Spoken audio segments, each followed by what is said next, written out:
Tangi bujiya nang ano ang leham zagano Tangi bujiya nang ano ang leham zagano Tai besenang ba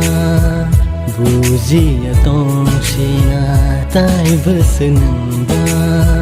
wan shu ya tong shina o ani ham jama o ani kafurma be bakshena o ani ham jama o ani kafurma be bakshena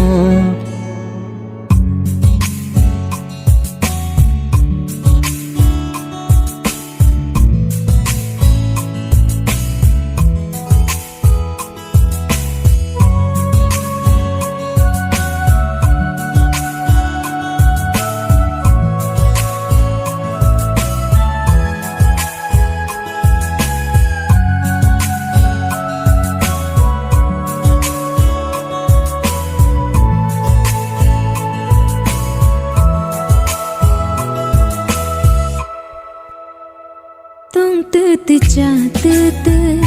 no no ang ui to mano Tong tư tư cha tư tư no no ang wan shugo Nung no ani ima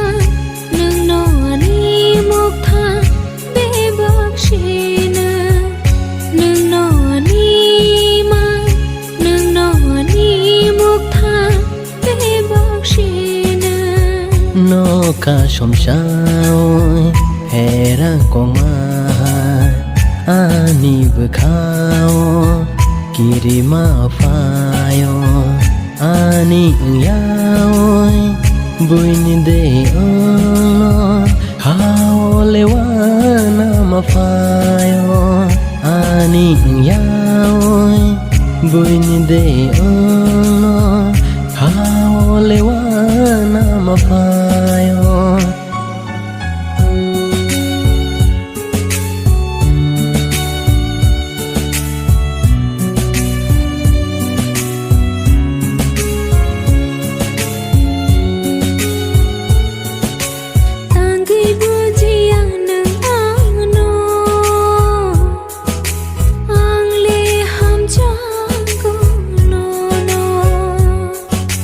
Tangi bujiya nang